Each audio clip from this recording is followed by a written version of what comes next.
Welcome to my channel Starlight Sci-Fi Stories. Thanks for watching. Please like and subscribe. The cargo freighter Starlight Promise moved through the outer rim of civilized space like an old animal that had learned patience. It did not rush. It did not shine. It did not attract attention. And that was exactly how its captain liked it. Elias Rowan was not a captain by rank. He was only the ship's senior engineer. But the Starlight Promise had a small crew, and most decisions eventually passed through him anyway. He liked machines more than meetings.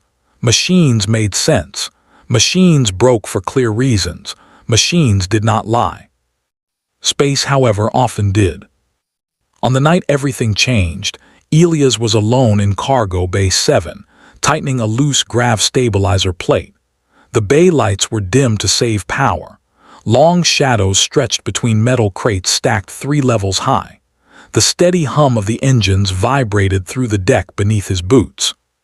Routine. Predictable. Safe. He wiped grease from his hands and leaned back to admire his work. That was when he heard it. A sound so small he almost ignored it. A breath. Uneven. Shaking. Like someone trying not to cry. Elias froze. The hum of the engines continued. Air recyclers whispered softly. Somewhere deep in the hull, a coolant pipe ticked as metal adjusted to temperature changes. Then it came again. A soft, broken sob. He straightened slowly. "Ship," he said quietly, activating his wrist console. "Run a life sign scan in Cargo Bay 7. The ship's artificial intelligence responded in its usual calm voice. Scanning. No additional life forms detected. Only engineer Elias Rowan present. Elias did not move. He had been in space long enough to know that hearing things could mean one of two possibilities. Either he was more tired than he thought, or something was very wrong. "Run it again," he said. Scanning, results unchanged. The sob came again. Closer this time. From between the cargo stacks. Elias swallowed. "Ship, you're absolutely sure?" "I do not experience doubt," the AI replied. "That must be nice." He unhooked the small magnetic lamp from his belt and switched it on. A narrow beam cut through the dim cargo bay. He moved slowly between the containers. "Hello," he called, keeping his voice steady. "If someone is hiding in my cargo bay, now is the time to speak up." Silence. Then, a shift of fabric. A faint scrape against metal. Elias turned the light toward the sound. And saw her. She was small. Curled into the narrow space behind a grav crate. Thin arms wrapped around her knees. Her clothes shimmered faintly, woven from a material he did not recognize. Her skin seemed almost silver under the lamp's beam. And her ears. Long. Slender. Tapered to soft points that trembled slightly as she watched him. Her eyes were wide with fear. Not anger. Not aggression. Fear. For a moment, neither of them moved. The ship's AI spoke softly in his ear. "Engineer Rowan, the scanner does not confirm." "I can see that," he whispered back. The child flinched at the sound of his voice. Elias slowly crouched down and placed the lamp on the floor, angling it away from her face. "It's okay," he said gently. "I'm not going to hurt you." She did not understand his words, but she understood tone. Her breathing slowed just a little. Up close he could see faint patterns across her skin, like delicate lines of light under the surface. She looked fragile, exhausted, and far too young to be alone in deep space. "How did you even get here?" he murmured. The AI answered instead. "There are no recorded boarding events." "That's comforting," Elias muttered. He reached into his jacket pocket and pulled out a small ration bar. He unwrapped it slowly, took a bite, and chewed with exaggerated seriousness. He gave a thoughtful nod. Still tastes like processed disappointment, he said aloud. The child stared at him. He held the bar out toward her. She hesitated. Her long ears twitched slightly. Then slowly, she reached forward and took it. Her fingers were cool against his hand. She sniffed the ration bar suspiciously, then took a tiny bite. Her eyes widened. Hunger overcame caution. She began eating quickly. Elias looked away politely, pretending to inspect a nearby crate. "Ship," he whispered quietly, "expand the scan spectrum. Look for cloaking distortions, energy masking, anything." Processing. There are irregular fluctuations in localized quantum readings. English. Her presence interferes with standard detection methods. Elias exhaled slowly. So she's hiding from more than just me. The child finished the ration bar and looked up at him again. Less afraid now. Still cautious. She reached into a small pouch at her side and pulled out something no larger than a coin. With a soft click, it activated. A hologram flickered into existence above her palm. At first, it showed a cluster of stars. Then it shifted. A tall figure appeared. An alien woman with the same silver skin and long ears. Around her head shimmered a circlet made of living light. Behind her, towering structures rose like crystal spires. The image flickered. Shifted again. Warships. Fire. Explosions. The child touched the image of the tall woman, then touched her own chest. Elias felt his stomach tighten. "Oh," he whispered. The realization formed slowly. She was not just lost. She was important. Very important. The hologram dissolved. The cargo bay felt colder, as if space itself had leaned closer to listen. "Ship," Elias said quietly, "access public traffic channels." Displaying summaries. A stream of data scrolled across his wrist display. Increased patrol fleets. Restricted corridors. Rumors of a diplomatic crisis. Unconfirmed reports of a missing royal figure. Elias closed his eyes briefly. "Of course," he murmured. He looked back at the child. She was watching him carefully, trusting him, for reasons he did not deserve. "Okay," he said softly, "we may have a problem." As if summoned by his words, the ship shuddered violently. The deck tilted. Lights flickered. "Emergency alert," the AI announced. "Forced exit from jump corridor. External vessels detected." Elias rushed to the viewport at the end of the cargo bay. Space outside was no longer empty. Dark shapes surrounded the freighter. Warships. Unmarked. Silent. A transmission crackled through the comm system. "Cargo vessel Starlight Promise. You will power down engines and prepare for immediate boarding and biological inspection." The child's hand tightened around his sleeve. Her ears flattened against her head. Elias felt his heart pound. "Ship," he said quietly, "how advanced are their scanners?" "Significantly superior to ours." He looked down at the child. Her wide eyes met his. She did not need to understand his language. She understood danger. Elias had seconds to choose. He could step aside. Tell the truth. Let the warships take her. It would not even be illegal. He had no obligation. No treaty with her people. No connection. But she was shaking, trying not to cry. That decided it. "Ship," he said firmly, "overload the cargo bay thermal grid. Increase background radiation noise. Reroute engine harmonics into the hold. Warning, this may damage internal systems. I'll fix it later." The cargo bay lights flickered again. Heat signatures spiked. Diagnostic panels filled with static. To an external scanner, The cargo hold now looked unstable. Chaotic. The boarding hatch hissed open. Armored figures stepped inside. Their movements were precise. Cold. Behind them floated a scanning drone, glowing faint blue. Elias stepped forward casually, wiping grease from his hands. "Gentlemen," he said, "if this is about fuel tariffs, I already filed the paperwork." The lead officer ignored the joke. "Engineer Elias Rowan."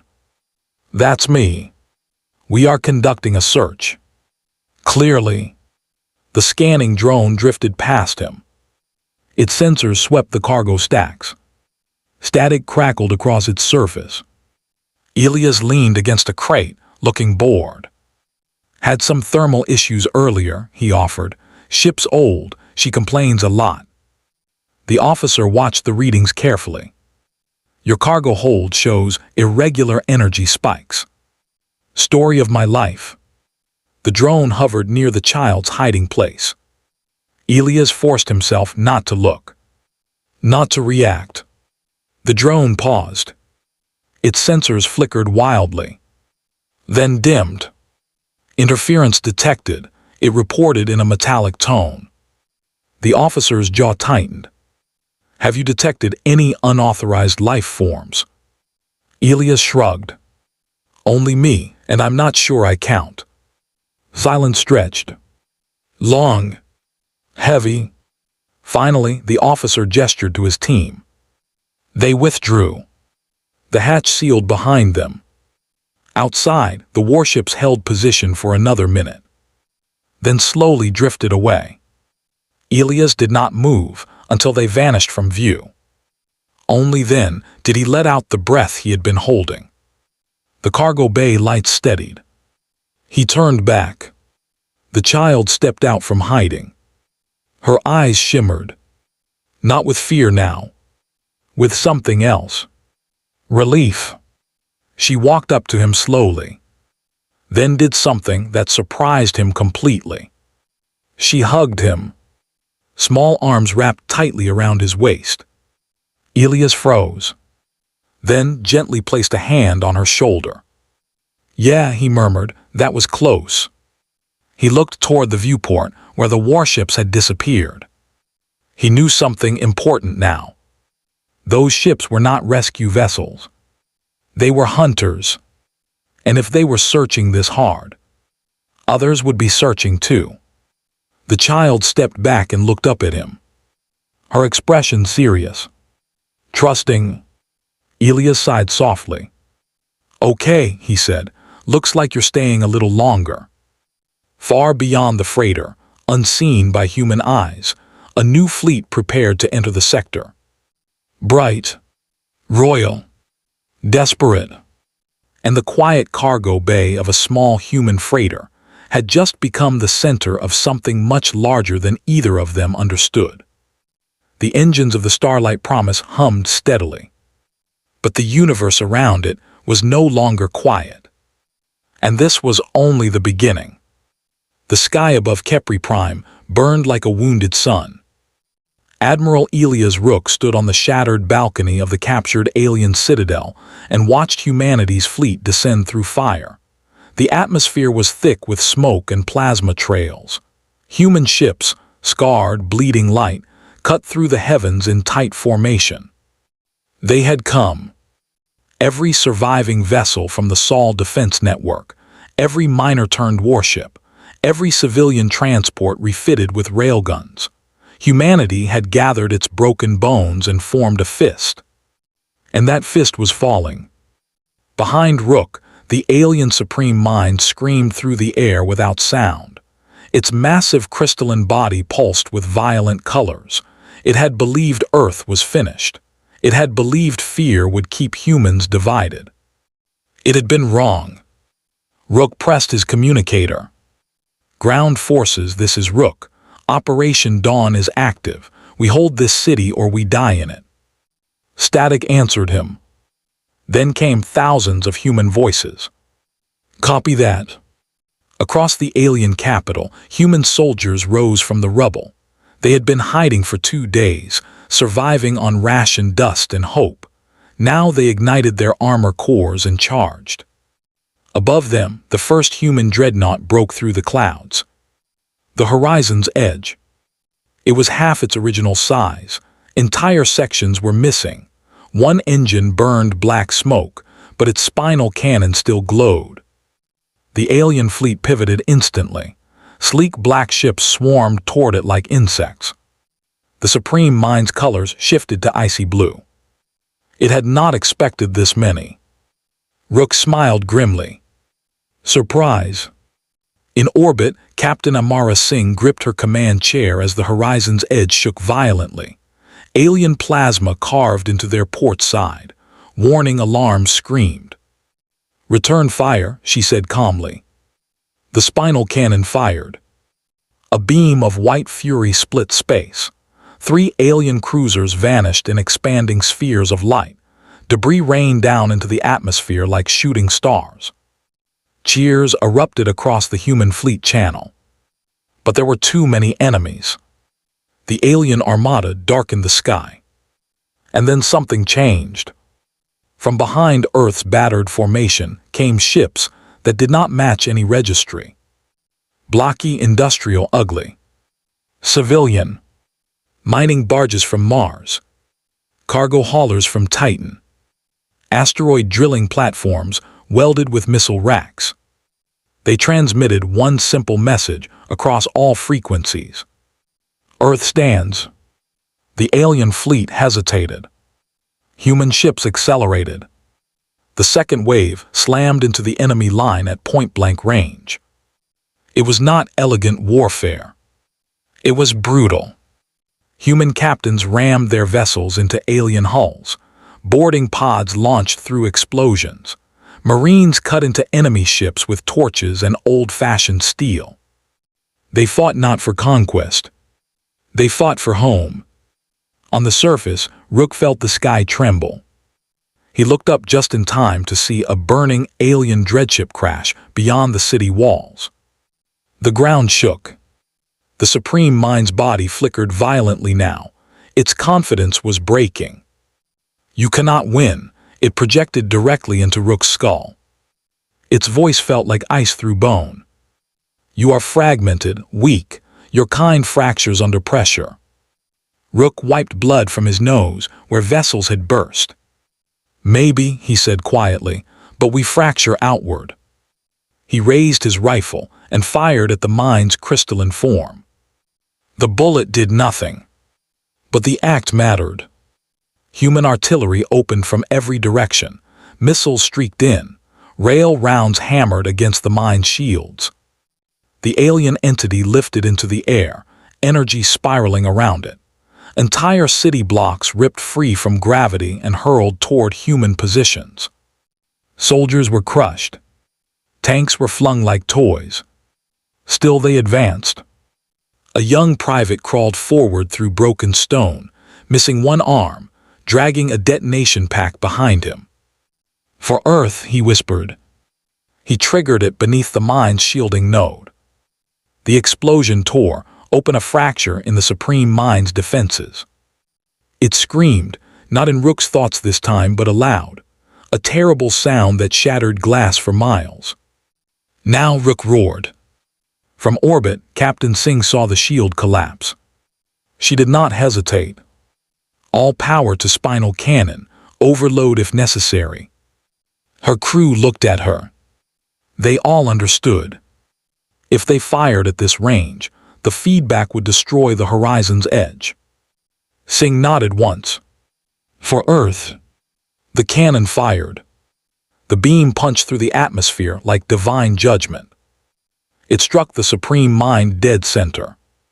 For one heartbeat, everything froze. Then light consumed the city. Rook felt himself lifted off his feet as the shockwave expanded outward. Buildings vaporized. Alien constructs dissolved into dust. The Supreme Mind shattered. Its crystalline body cracked into 1,000 burning fragments, each one fading like a dying star. The psychic pressure vanished instantly. Silence fell. When Rook hit the ground, He did not know how long he lay there. Ash drifted through the air like snow. The alien capital was gone. In the sky above, wreckage burned, but the alien fleet was retreating. Without their supreme mind, coordination collapsed. Ships scattered in chaotic jumps fleeing the system. Human vessels pursued. Not all. Some drifted lifeless, including the horizon's edge. Captain Singh's final transmission echoed across every channel. Earth stands. Then her ship blossomed into silent light. 3 months later, the war was over. Not because humanity hunted every last alien, but because the aliens had learned. They had believed humans fragile. They had believed fear would scatter them. Instead, fear had forged them. Across the galaxy, other species watched the battle recordings. They saw miners ramming warships, civilians standing beside soldiers, a species that refused extinction even when its home burned. Diplomatic signals began arriving at the edges of human space. Careful, curious, respectful. Humanity answered each one. Not with threats, but with strength. Admiral Rook stood once more on a balcony. This one overlooked a rebuilt section of Earth's capital. Reconstruction drones filled the sky. Children played beneath half-finished towers. Earth still bore scars visible from orbit. But it lived. A memorial stretched across the horizon, names carved into black stone, millions of them. Singh's name was there. The private with one arm. Entire families. Rook traced the stone gently. A young officer approached him. "Sir," she said, "first contact delegates from the outer systems have arrived. They're requesting alliance talks." Rook looked up at the bright blue sky. Human ships patrolled peacefully overhead now. "Let them in," he said. The officer hesitated. "Sir, there's something else." She handed him a data slate. Long-range probes had detected movement beyond the former alien empire. Signals, massive ones. Not military. Ancient. Rook studied the readings. Another power had noticed humanity. He felt no fear. Only readiness. "Send them a message," he said calmly. "What message, sir?" Rook allowed himself a small smile. "Tell them we are Earth. Tell them we endure."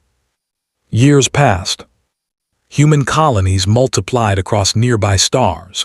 Mars became a shipyard world. Titan forged antimatter cores. The asteroid belt transformed into a ring of industry. But humanity did not become cruel. They remembered too clearly what fear felt like. When smaller species asked for protection, humans offered it. When tyrants rose in distant systems, human fleets appeared without warning. Not as conquerors, as defenders. The story of Kepri Prime spread across the spiral arms. The day humanity fractured outward.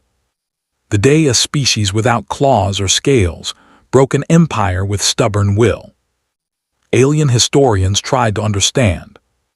They analyzed battle tactics. They studied human psychology. They concluded the same thing every time. Humans were dangerous not because they were strongest, but because they refused to surrender. One quiet evening, an old man walked alone through a field outside New Geneva. Elias Rook no longer wore a uniform. His hair was white now, his steps slower. Above him, stars shone brighter than they once had. Human-built jump gates shimmered faintly between them like threads of light. A small craft descended silently nearby. Not human. It was elegant, curved, glowing softly. Rook was not surprised. An alien figure emerged, tall, luminous, nothing like the creatures that had attacked Earth. It bowed its head. "We have come to understand," it said in carefully learned English. Rook chuckled softly. "And what do you understand?" The being looked toward the sky filled with human ships. That your species should not have survived. Rook nodded. Probably not. Yet you did. Yes. Why? Rook thought about that. About fear. About grief. About Captain Singh's final words. He looked at the alien visitor. Because we protect each other, he said simply, and when we fall, we stand back up, together. The alien was silent for a long moment. Then it bowed again. Then we wish to stand with you. Rook smiled. Welcome. When Elias Rook passed away years later, the galaxy paused. Human and alien vessels alike dimmed their lights for one full rotation of Earth. Not because he had been a conqueror, but because he had been proof. Proof that humanity could stare into extinction and choose defiance. At his funeral, children released small lantern drones into the sky. Each one carried a name from the memorial wall. They rose higher and higher until they blended with the stars. And somewhere far beyond Saul, ancient watchers recorded a final conclusion in their endless archives. Humanity is not prey. Humanity is not temporary. Humanity is inevitable. Far at the edge of known space, something vast shifted in the dark between galaxies. It had watched empires rise and vanish. It had devoured civilizations that believed themselves eternal. It turned its attention toward the growing web of human light. For the first time in eons, it hesitated, because the light was spreading, and it was not afraid. On Mars, in the largest shipyard ever built, a new vessel prepared for launch. It dwarfed anything humanity had created before. Not a weapon, an explorer. Its hull bore a single inscription: Earth stands. Inside its bridge, a young captain born after the war took her seat. Navigation ready, her pilot said. Destination? Asked the engineer. The captain looked at the star map, at the vast unknown waiting. She smiled. Forward. The engines ignited. The great ship leapt into the dark between stars. And humanity went with it. They would face horrors again. They would lose ships. They would argue. They would stumble. But they would never kneel. Because once on a burning alien world, when extinction seemed certain, they fractured outward. And the universe learned a simple truth. Earth stands. The end.